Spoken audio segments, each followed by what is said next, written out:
I'm going to read you something first, and then when I'm done reading, I'm going to ask you to check in. And if you're new, stick around. This is not necessarily the normal, whatever that means, teaching that I do.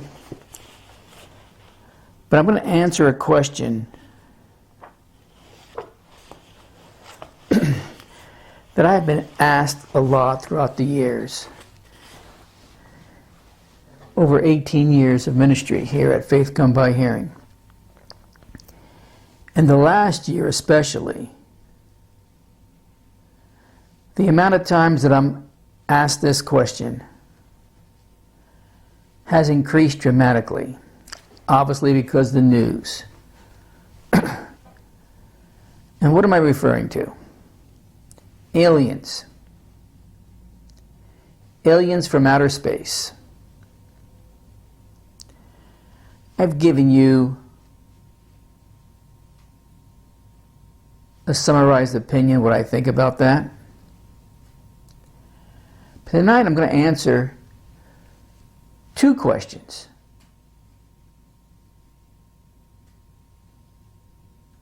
Do I believe there's such a thing as aliens from outer space? And evolutionary theory. Do I believe in the evolution theory of how man became eventually a Homo sapien? What you see today.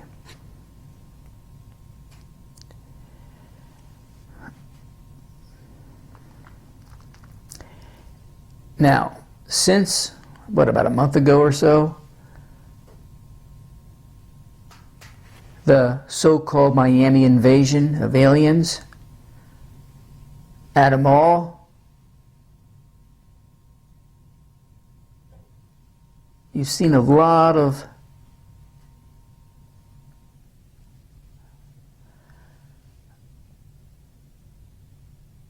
so-called intelligent people. If you follow these things, or if you have sources that you follow and they have focused some of their time on trying to explain what the possibility of aliens are and where they come from. I'm not talking about illegal aliens, I'm talking about aliens from outer space.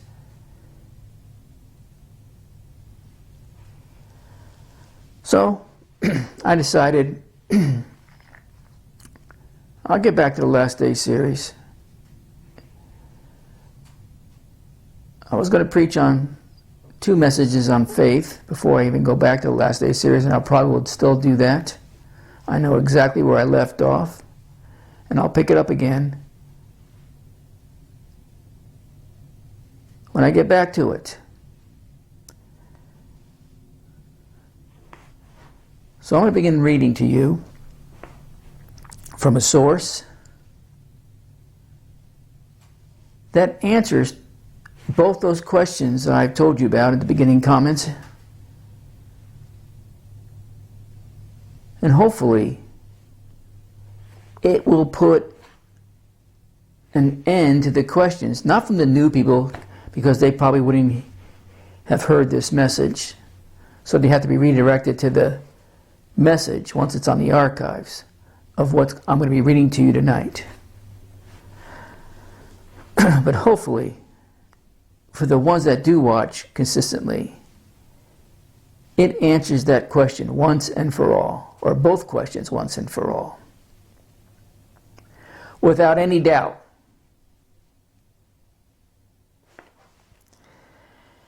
Virtually overnight, the most common question changed from "what about global warming?" to questions about aliens. That is, aliens from outer space. Not illegal aliens that are crossing our border here in the United States or any other border around the world.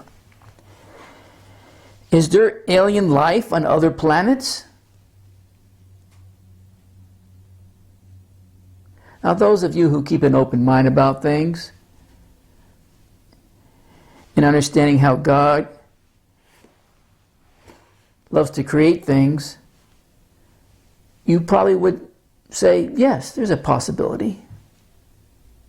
Let's see if there's a possibility of that happening. What does the Bible say about aliens? Have aliens visit Earth?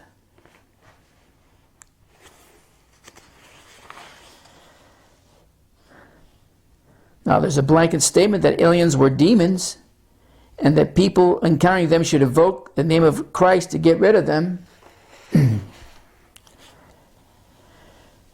The statistics were that some 1 in 15 people surveyed believed that they have seen a UFO. No, I'm skipping through material here because I need to get to a point quickly within this hour. So I'll be jumping around, but listen closely as I make these points. The statistics were that some 1 in 15 people surveyed believed that they had seen a UFO. 1 in 40 believed they had had an encounter of some kind with an alien. Now, I know more than 40 people. No one has ever told me they had an encounter with an alien from outer space. So I don't know if these statistics hold or not, but I'm just going to read it to you. And that encounter was usually the alien abduction phenomenon.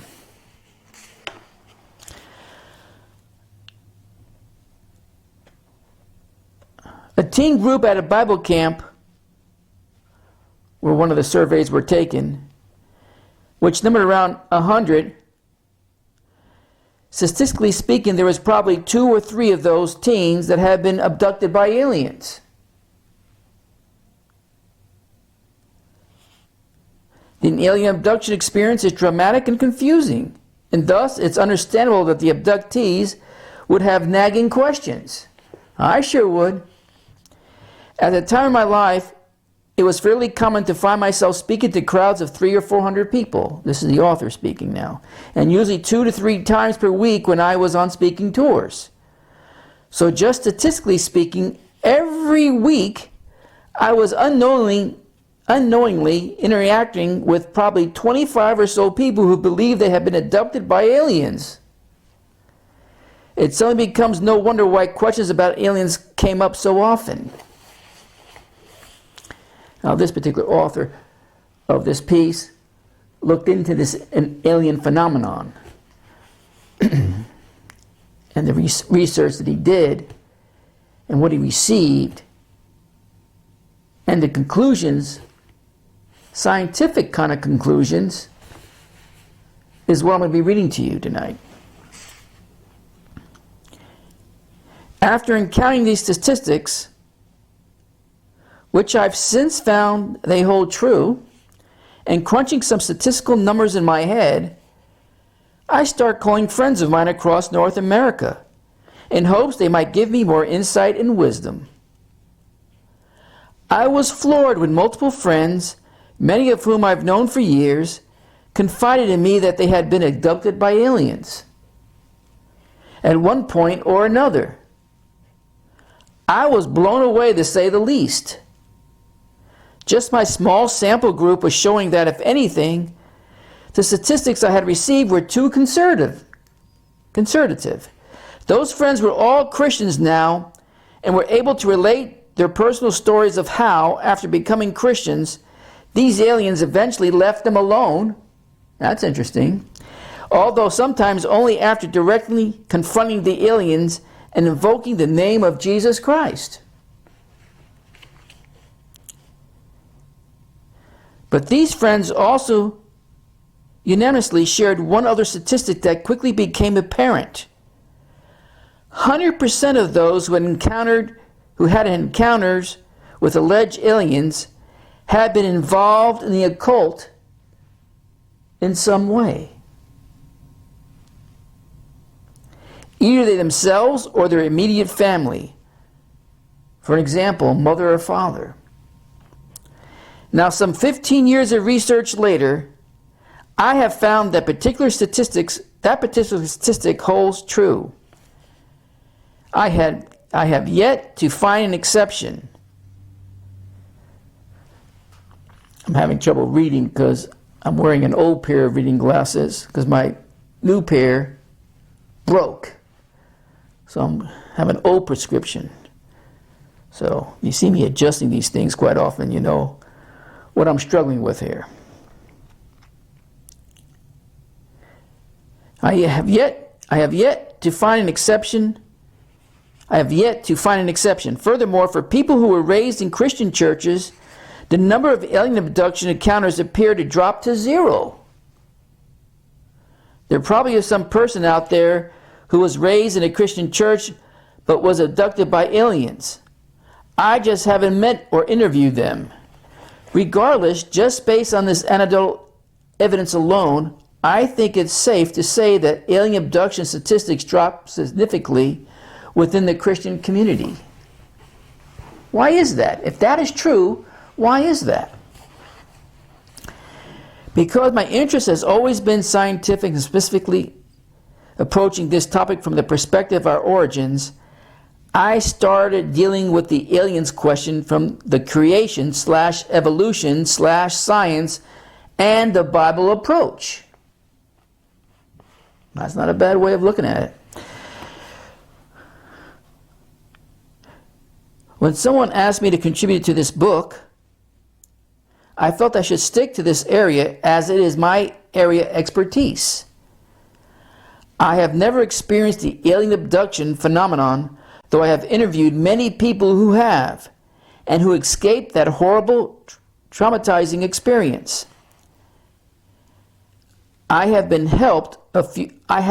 helped a few people escape it.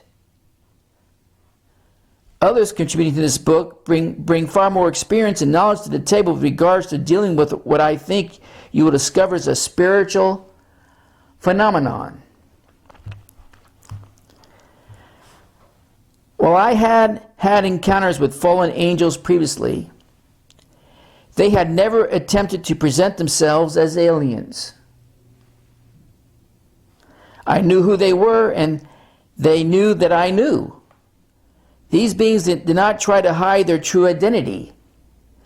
But our modern culture has made us ripe to receive aliens, and these notoriously deceitful beings know this and play into it. Our society has not only been prepared to embrace aliens, but has actively looked for them. The prolific references to aliens in pop culture have made belief in aliens quite common and normal. And I admit, sci-fi would be pretty boring if it weren't for aliens. But step back and think about it. How many references to aliens have you heard this week? Probably more than you realize. Probably because of pop culture. How many book or movie titles do you recognize in this list? Here's the list. War of the Worlds, Star Wars, Star Trek, Spaceballs, Contact, 2001: A Space Odyssey, 2001: A Space Travesty, The Fifth Element, Abbott and Costello Go to Mars, The Hitchhiker's Guide to the Galaxy, Aliens, Predator, Mars Attacks, Lost in Space, Superman, Ender's Game, Men in Black, Thor, any of the Avengers movies, Close Encounters of the Third Kind, The Last Starfighter, and I could go on for a very, very long time. Even music with Styx' hit song Come Sail Away references aliens, but ironically first refers to them as angels. But remember the children asking about aliens as well. Hey, the kids aren't left out either. How many of these movies do you recognize? E.T., Aliens in the Attic, Monsters vs. Aliens, Muppets in Space, The Cat from Outer Space, Planet 51, Mac and Me, even the Doctor Who television series. While aliens in fiction have been around since the turn of the last century, it has only really taken hold since the advent and acceptance of evolutionary theory. Let me read that to you again, slowly. While aliens in fiction have been around since the turn of the century, it has only really taken hold since the advent and the acceptance of the evolutionary theory. In fact, the theory of evolution is the foundation for all things ET. That's quite a statement. Because once you accepted the idea that life arose from natural processes, then it only naturally follows that life could have arisen elsewhere in the universe. After all, if it happened here, then surely it happened out there as well. In fact, this has become a truism in pop culture, sci-fi, and popular science. It has inspired major scientific research projects like SETI, S-E-T-I. It means Search for Extraterrestrial Intelligence. Pretty much of all sci-fi and pop culture alien references have the subtle assumption of evolution. I can only think of two exceptions. Both were books written by creationists. This includes Johannes Kepler's science fiction Somnium, that's S-O-M-N-I-U-M, in which the character Duracotus, D-U-R-A-C-O-T-U-S, is transported to the moon by non-human inhabitants. Of course, I'm being very open to include Somnium in my short list, because if you actually read the book, Kepler even calls the non-human inhabitants demons. The point being, the acceptance of this idea of aliens is actually rooted in the evolutionary paradigm. In the book of Genesis, it tells us, and God said, "Let there be lights in the firmament of the heaven to divide the day from the night, and let them be for signs and for seasons and for days and years." Genesis 1:14-15, King James Version, reads, "And let them be for lights in the firmament of the heaven to give light upon the earth, and it was so." The stars in the heavens were created for the inhabitants of the earth, to be for signs, seasons, days, and years. The stars were created to be home to Zoltar, the space alien. When Christ the Savior came, he came to earth, not planet Eurocopolis. He died and rose again to save the human race from its sins. In fact, he didn't even die for the sins of the animals on earth. Nowhere in the Bible can you find a hint of extraterrestrials of any kind, save for the inhabitants of the kingdom of heaven, and those inhabitants who were cast out of heaven down onto earth. And all of those things would technically be outside of the natural realm. Extra-natural, not extraterrestrial. The inhabitants who were cast out of heaven were the fallen angels who followed Lucifer in his rebellion and attempt to overthrow God himself. Hell was not created for people, rather was created as punishment for Lucifer, now renamed Satan. This was made clear by Jesus himself when he spoke of Judgment Day and what would be said to those who were not redeemed. "Depart from me, ye cursed, into everlasting fire, prepare for the devil and his angels," in Matthew 25:41. And Satan is certainly not some guy in charge of punishing those in a lake of fire. No, the punishment was fashioned specifically for him. My point, though, is that the concept of intelligent aliens on other planets comes from the evolutionary paradigm and not the biblical account of creation. The biblical creation account most certainly does speak of non-human intelligent life, but it's not extraterrestrial aliens, but rather extra-natural beings.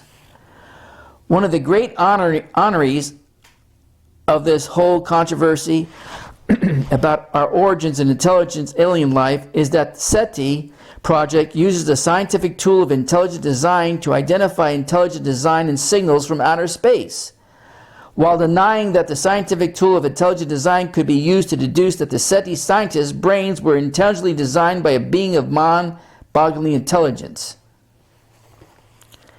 Nevertheless, from a scientific perspective, it's important to ask questions like, could life arise by natural processes without any outside intelligent intervention? Spoiler alert, not a chance. There are very few laws of science and nature. A scientific law only becomes a law because the observations have been consistent, repeated numerous times, never failing, and with no contradictions. There are two scientific natural laws which specifically address this idea that life could arise from natural processes: the law of biogenesis and the laws of thermodynamics, specifically the second law of thermodynamics. The law of biogenesis came out of research conducted by Louis Pasteur in 1864.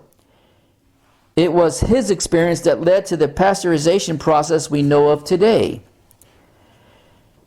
Basically, the law of biogenesis is that life only comes from life. Remember that. Biogenesis, the law of biogenesis, is that life only comes from life, and that like begats like. We have never seen an exception to this scientific and natural law. So any process that produces life from non-life is either natural nor scientific, because it defies this well-established scientific and natural law. Such a process would be, by very definition, an extra-natural/supernatural process, or a miracle. So congratulations, whether you believe we were created or you believe we evolved, you believe in the supernatural. This should make the uncomfortable discussions of supernatural identities much easier for you. There are very good reasons why life only comes from life. The only way life can arise from a rock sitting in a pond is imagination. Let me give you a quick example of why that is, pointed out to me by a good friend many moons ago. The cells in your body and brain are composed of and even controlled by proteins. You got to start really listening close now. The basic building blocks of life. Some proteins act as building blocks, others as enzymes. Still others act as hormones. These proteins are built up from smaller components called amino acids. There's about 20 different amino acids to choose from, and you can think of them like Lego. You have 20 different Lego pieces to build with, and what you use and how you assemble them radically changes the design and shape of the final construction. In fact, if you get one wrong piece or even the right piece put in the wrong way, you may not be able to complete your construction. It's the same way with proteins. If you put 2 amino acids together and you have 20 amino acids to choose from, how many different combinations can you make? 20 times 20 equals 400 different combinations. It's calculated as 20 to the second power, or 20 options, and 2 in a sequence. If you add a third amino acid to the construction, and it too can be any one of the 20 amino acids available, then you can have 20 to the third power written out as 20 times 20 times 20, which equals 8,000 different combinations to choose from. Add another amino acid to the construction, and you have 20 to the fourth power equals 160,000 different combinations. And by the way, during this construction, you have to get the correct combination of all the way along. You have to add the correct piece out of a choice of 20 pieces, add it into the construction in the right sequence over and over again. Or else, like our Lego construction, you will be unable to successfully build the construction. You can quickly start to see where Sir Francis Crick, co-discoverer of the DNA double helix, gets his numbers in his book, Life Itself. 1, he used a smaller protein of only 200 amino acids long as an example. The number of combinations is simply written as 20 to the 200 power. This equates to approximately 10 to 260 different 10 to 260 power different combinations. Written out as, well, just put a 1 down and 260 zeros behind it. Almost kind of reminds you of the eternal rewards figure. That was mind-blowing. It equates to 10 to the 260 power different combinations. 1 with 260 zeros behind it. Well, 1 million only has 6 zeros behind it. Think about that. It's mind-blowing.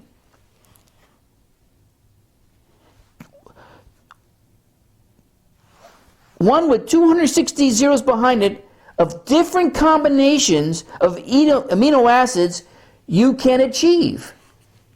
Effectively, only one of those combinations is the correct one. To help you grasp the sheer astronomical size of that number, it has been estimated that the total number of atoms in the entire universe is around 10 to the 80th power. Yes, someone with apparently too much time on their hands actually sat down and figured that out. The universe is claimed by the naturalists to be around 13.8 billion years old, give or take a week or two. I don't believe that number, but let's go with 13.8 billion years.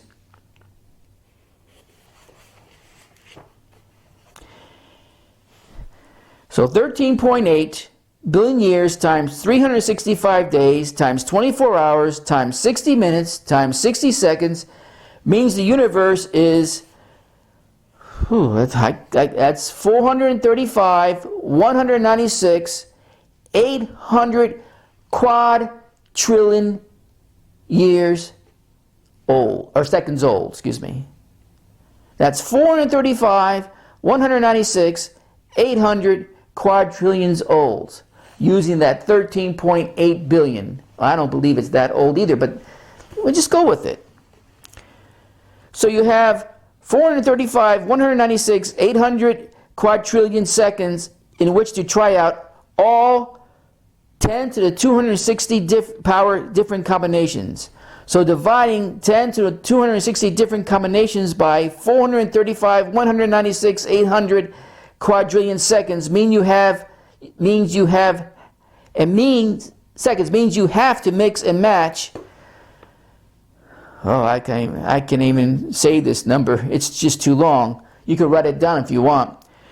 2, 297, 811, 013, 316, 274, 384, 370, 473, 312, 303, 800, followed by a never-ending amount of zeros. Different combinations of amino acids every second for 1,308 billion years to be guaranteed you arrive at the single correct combination of amino acids to construct one protein. Just one protein. And the example that was used here was a short protein, not a long protein. There's a difference. I'm not going to get into that. Do you know how many proteins you ate for breakfast this morning? Your body produces at least tens of millions of proteins every day. So you can keep on being alive and stuff. This isn't a simple formula of odds or chance. What I've shown here is what would be required of a process unguided by intelligence to produce one relatively short protein. This is not at all like the seemingly impossible odds of a major lottery. The odds of winning the lottery can be exceedingly small, but someone somewhere will win in spite of exceedingly small odds. Our protein formed by chance doesn't even have a chance. The odds are not exceedingly small, they are literally zero. You cannot win this lottery for the simple reason that the lottery cannot be set up with a draw and a prize. It's physically impossible. There are literally not enough atoms in the universe to make the lottery. The national process with which to try the astronomical numbers of combination you need to try for the chance of forming of the correct combination. And then you need to repeat the process at least a dozens of times more just to make enough proteins to make some basic components of a single cell. And even then you still do not have life. And you still do not have life. See, scientists know this, my friends. But because they're so anti-God and so deceitful in what they do know, because their minds have been possessed by Satan's unseen minions for a purpose. And the purpose is to see your Creator. It is literally physically impossible for life to arise from unguided processes. It has to have been assembled by a higher intelligence. So to make claims like, hey, life evolved here, surely it evolved somewhere else, is not only not possible, it's a nonsensical statement. The impossibility I just described is for the formation of one protein in our entire known universe.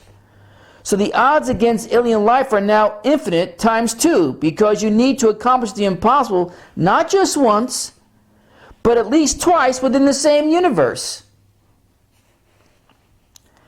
No, life could not evolve from non-life here, and so therefore could not have evolved elsewhere. That is a major scientific reason why we can confidently deduce that there is no intelligent ancient life on other planets. Now, let me just back it up a little bit. I want you to really get a feel of the numbers that I was throwing out there. Remember 10 to the 260th power? That means 10 with 260 zeros behind it? Or 1 with 260 zeros behind it? Go to the screen. Most of you know what a million consists of, is 1 and 6 zeros behind it. Well, with the billion, I wrote this out real quick before we went live. With the billion, that's 9 zeros. With a trillion, it's 12 zeros. Quadrillion, 15. Quintillion, 18 zeros. Sextillion, 21 zeros. Septillion is 24 zeros. Octillion is 27 zeros. Nonillion is 33. Decnillion is 30. Decnillion is 33. Undecnillion is 36. Tridecnillion is 42. Quattordecnillion is 45 zeros behind it. We're not even halfway there. And that was just for one short protein.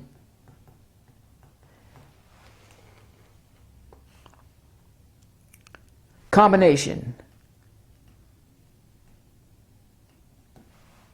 One short protein combination to line up perfectly using the Lego example, construction to produce life. And that's not all that's necessary to produce life, by the way. That's just the beginning stages.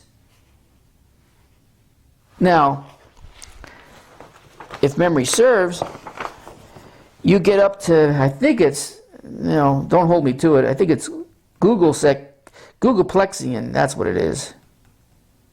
I think that's how you spell it. I think that is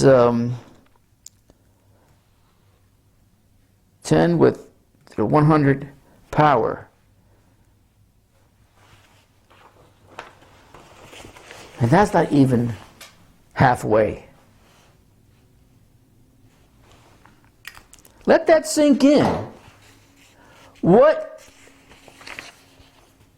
is necessary to produce life? Or at least the beginning stages of it.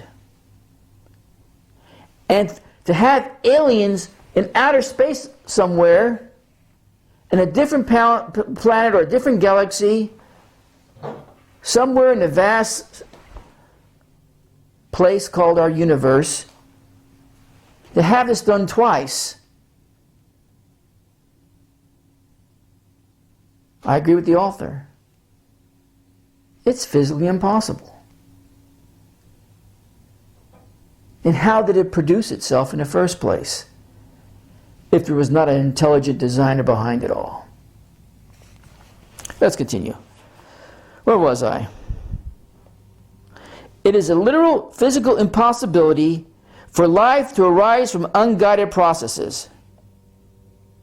It has to be assembled by a higher intelligence. So that to make claims like, hey, life evolved here, surely it evolved elsewhere, it's a nonsensical statement. The impossibility I just described is for the formation of one protein in our entire known universe. So the odds against alien life are now infinite times 2, because you'll need to accomplish the impossible not just once but twice within the same universe. No, life cannot evolve from a non-life here, and so therefore could not have evolved elsewhere. That is a major scientific reason why we can confidently deduce there is no intelligent alien life on other planets. I know, boring. The conflicting origin accounts of evolution or creation really do exhaust all other possibilities. The Raelians, R-A-E-L-I-A-N-S, are a religious group out of France, founded by its leader, Claude Vorilhon, I guess, V-O-R-I-L-H-O-N, now known as Rael. Rael claims there is a third option for the origins debate. In Message from the Designers, Rael presents us with the vast amount of information that he received during a UFO encounter in 1973. A third option, all life on Earth having been created by advanced scientists from another world.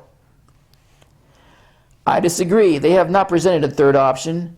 They have dodged the origins question.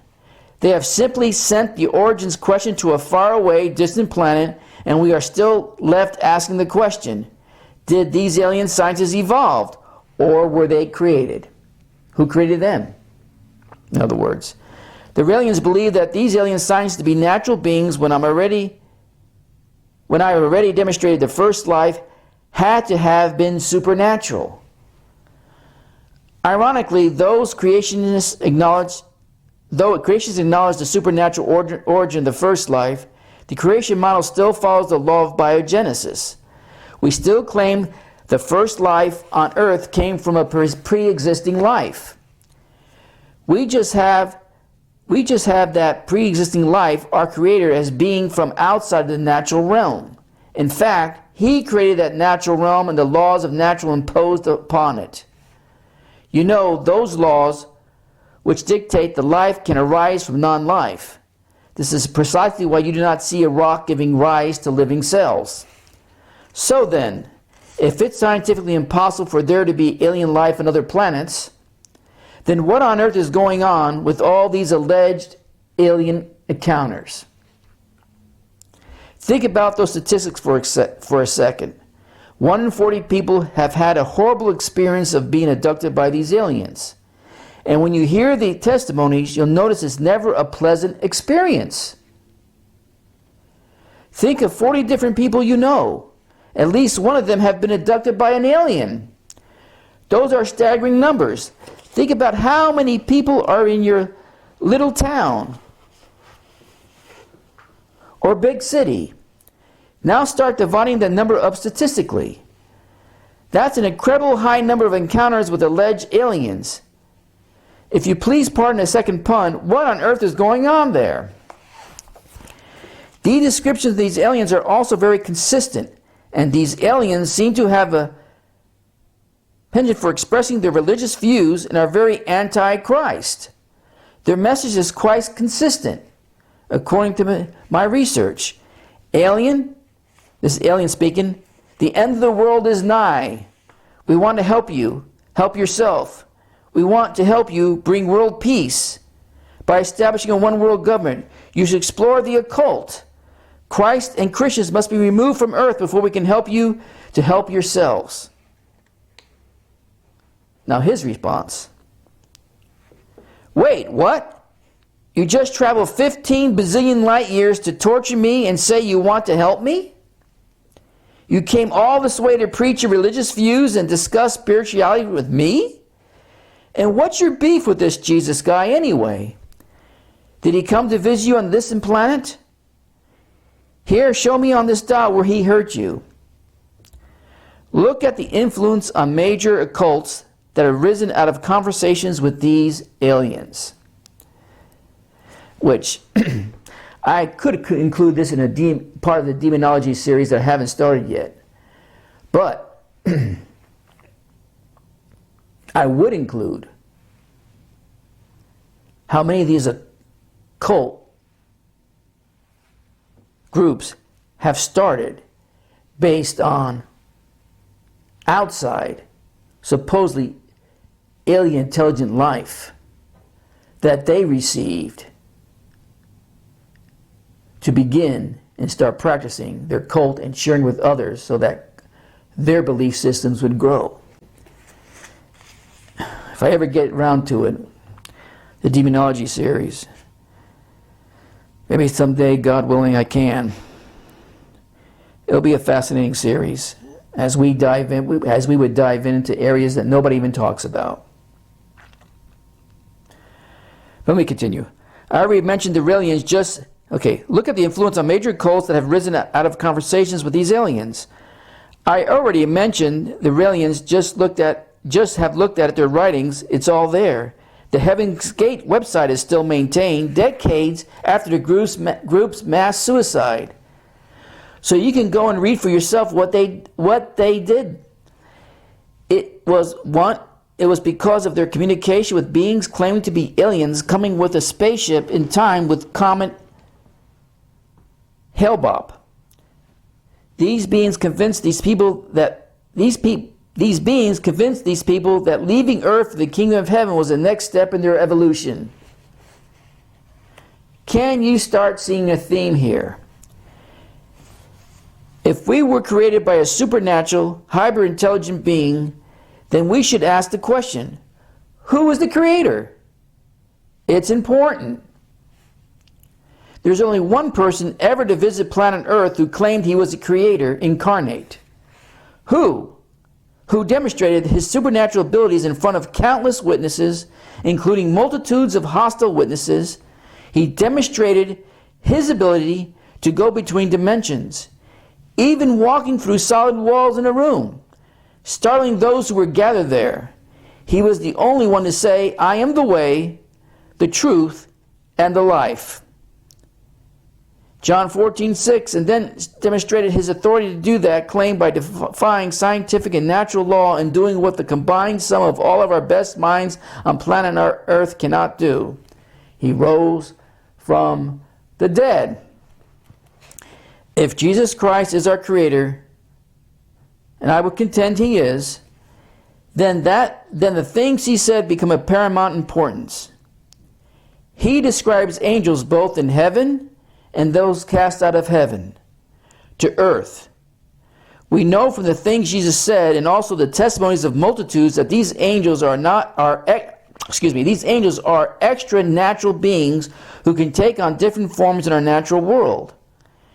If the aliens visiting planet Earth are simply fallen angels, then suddenly everything makes sense. Their distinct hate for Christ would make sense, as he is the one that rebelled against and tried to overthrow, only to find themselves hurled out of the kingdom of heaven down to earth. They can't hurt Christ directly, so they instead hurt those whom he loves, the human race. They still want a kingdom for some strange reason, and so deceive people and try to start their own kingdom here on earth. Hence their strong interest in one world government, which, interestingly, the Bible disguises as at great length in the final book of Revelation. Well, the one world government, obviously, is Islam. They want world domination. They want everyone bowed to Allah. And who is their leader? Allah, Satan himself. Now, if Jesus is the creator, and these alleged aliens are simply created, fallen angels, then he has power over them. He has power over them. This explains why it explains why the aliens respond to the name of Jesus Christ when people have repeatedly been attacked, abducted, called upon him to save him. By the way, I checked out many different sources on some of these people's testimonies that did call that as a last resort, not necessarily Christians at the time even. What makes you wonder, or if they were Christians, they were not Christians that were practicing Christians, so to speak, but they believed that Jesus Christ was their Savior. No. It's simply really, these aliens are not extraterrestrials, but rather extra-naturals who have the ability to transit between our natural world and the extra-natural world we are in but cannot see with our natural eyes. But we have an advocate who really does love you and I and can also transit between our natural world and the extra-natural world.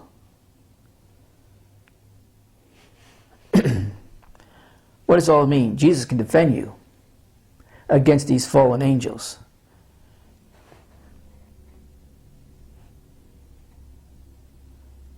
If you're a Christian and you have the armor of God on, they're no match for what our Lord Jesus Christ has provided for us. He's given us a suit of armor that could withstand any of these attacks.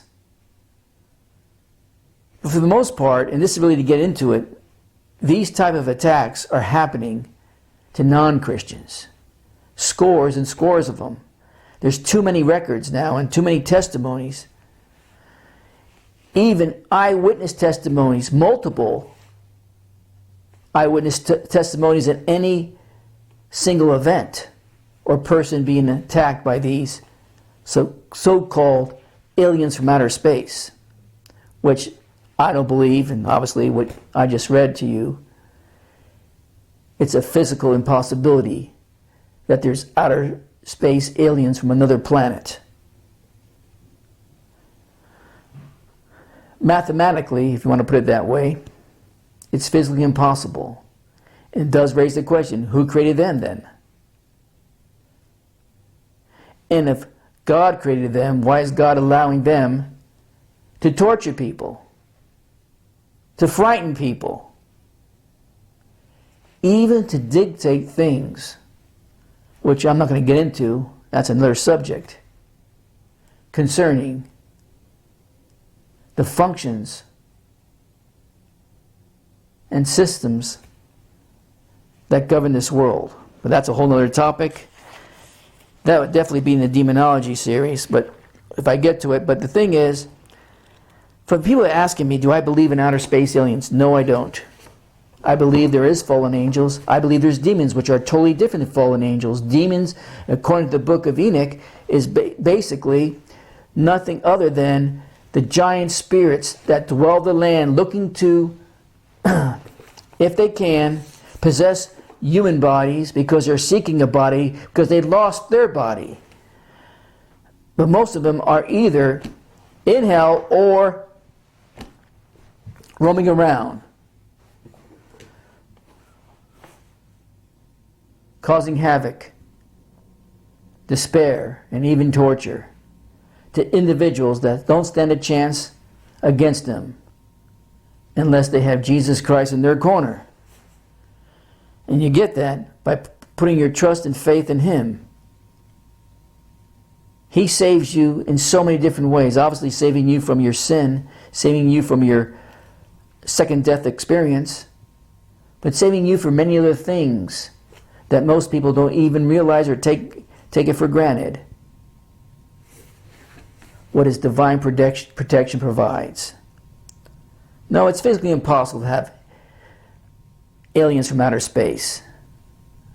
I like the way this author ties into evolutionary theory, because without some kind of something out there landing on this planet, which is what they're pushing now, some alien source, we wouldn't have life of any kind, including fish, animals, whatever. Even the apes they say we are descended from. If you really think about it, it's so idiotic. And most true scientists know that, but they don't dare break away from their colleagues because either they lose their job, they lose their prestige, and they're not convicted enough to take a stand. The numbers don't match up, my friend, for it to happen, to be a possibility. And no one's been ever able to go beyond the laws of life, such as biogenics and thermodynamics, or the second law of thermodynamics, to prove that life came from a rock. Life had to come from life, period. Even the scientific laws state that. They don't want to teach you that in school because it will raise more questions than answers. And the only way you can get possible answers is starting to realize that there has to be a creator to begin with. And if there's a creator, then you're going to start questioning your own existence and why you're here, why you've been placed here, and what's your purpose. They don't want you thinking that way, my friend. Well, anyway, I gave you a very short summary of why I think it's an impossibility, because I agree with what I just read to you concerning the statistical improbability of it ever happening, not just once, but even twice, because it's times two. So there you go. Now, this took a little longer than I expected. You have a few minutes left to talk to me before we go off the air, so why don't you do that now? And next time somebody tells you that they believe there exists aliens from outer space, have them listen to this. Someday it'll be transcribed, or have them read it. And tell them, try to explain statistically, mathematically, how that is possible. And like I said, just referring to one protein. And that is just the beginning stages of life. What the requirements are for us to be even here in this flesh and blood existence. It's mind-blowing, my friends. And now the ability to reproduce of what God began with Adam. Think about it. Now it's your turn to talk to me. Play the song.